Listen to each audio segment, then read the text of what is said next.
Hey everyone, what's going on? I am Rob with On the Fence Movie Reviews, and today I'm going to be reviewing a movie that came out a long time ago, but then a sequel to it came out, which is Candyman. He mixes it with love and makes the world taste good. Not that Candyman.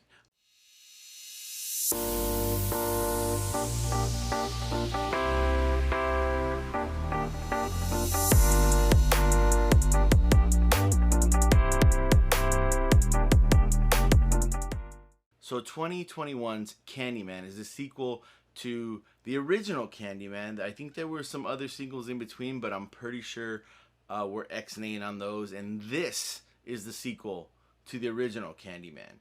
This movie stars Yahya Abdul Mateen, hopefully I'm saying that correctly, who plays Anthony, who's a struggling artist who is looking for inspiration. Starts to kind of just look into different things and different areas and looking for inspiration in anywhere he can find. And he comes across the lore of the Candyman, and he goes to the worn down town of Cabrini Green, and he runs into someone who kind of just, I guess, guides him in the way and shares a urban legend, shares an urban legend of that area with him, and that's kind of where we go from here. I mean, this movie is Candyman, so if you have not seen the first Candyman, then this might be spoilerish for you, but I'm gonna assume that you've seen the first Candyman, which I think came out in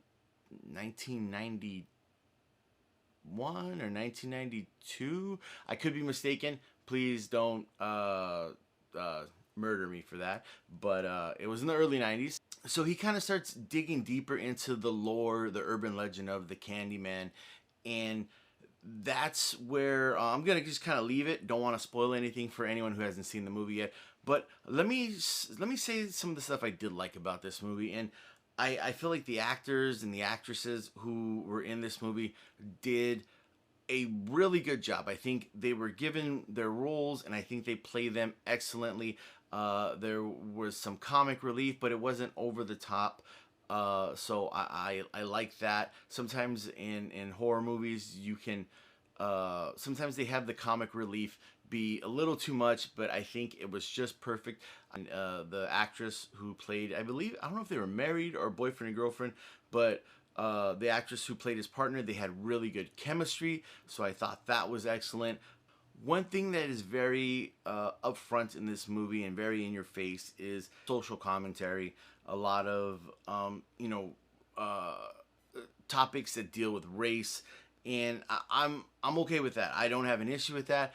I think people might have an issue with it is very in your face, and they do kind of they don't mesh it well as far as blending it in with the movie itself. It's very, they hit you over the head with it.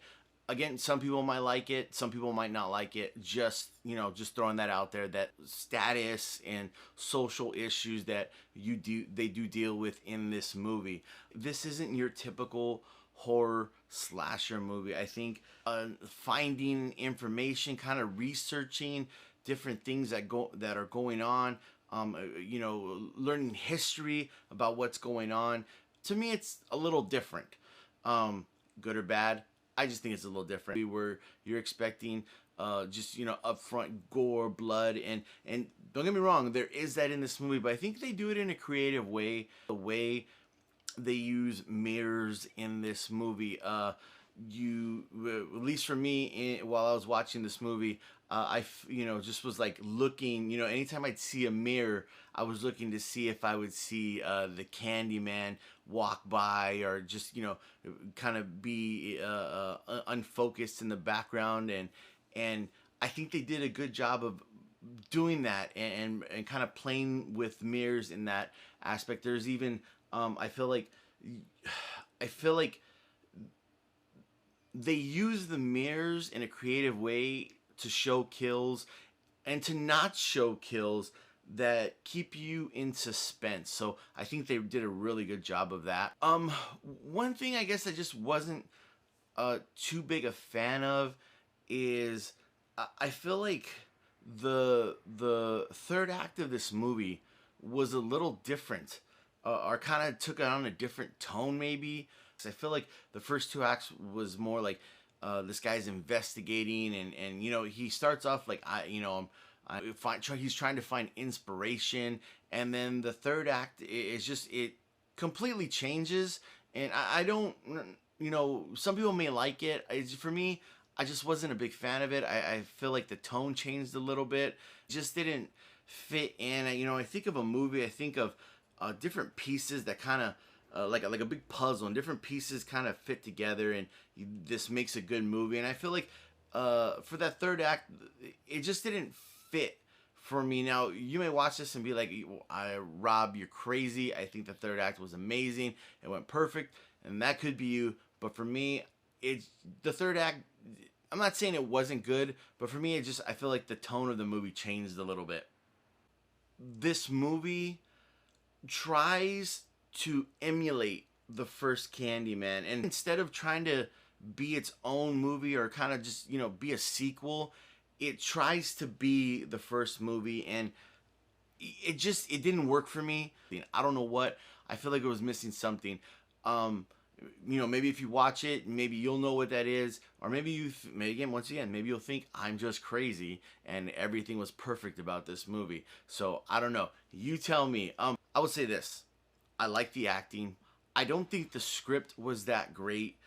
I think as far as the storytelling in this movie, there was too much convenience there, where the character would figure out something. But also, before I forget, let me say this: I think the cinematography in this movie was amazing. I think this was a very good looking movie. I think there was, and you could say that about a horror movie. I think there were certain shots that were very beautiful. You see this in the trailer, like kind of the stick figure kind of characters. When they implement those and they're telling their story, I think it looks amazing. Very cinematic and very beautiful. So I will say that's a positive note for me. As far as the way this movie looked, I thought it looked very, very well done. The kills and the way they use mirrors was very creative. I like that.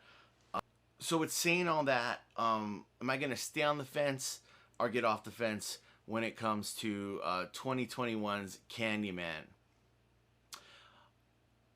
I'm gonna say I'm going to stay on the fence. I thought this movie was okay. There were some creative things that I felt that were done that I liked, but overall, there's nothing that I would say that stuck out to me in this movie that would make me want to watch it again, or actually even recommend it to someone else. So, and with saying that, have you seen Candyman? If you've seen it, let me know what you think about it. Write it in the comment section below. If you liked it, let me know what you liked about it. If you like this review, please hit that like button. If you have not subscribed to On the Fence Movie Reviews, hit that subscribe button with the bell notifications on so you can get notified anytime we put up a new video, whether it be a review or some movie news or just some good old-fashioned movie fun. Hit those bell notifications. With saying that, we also have an Instagram, On the Fence Movie Reviews on Instagram. That's kind of where we post our kind of behind the scenes stuff, or some bloopers, or anytime we go out to the theater, just kind of highlighting the night of us going to the theater. You'll find that stuff on our Instagram. And with saying all that, remember, we will catch you on the fence.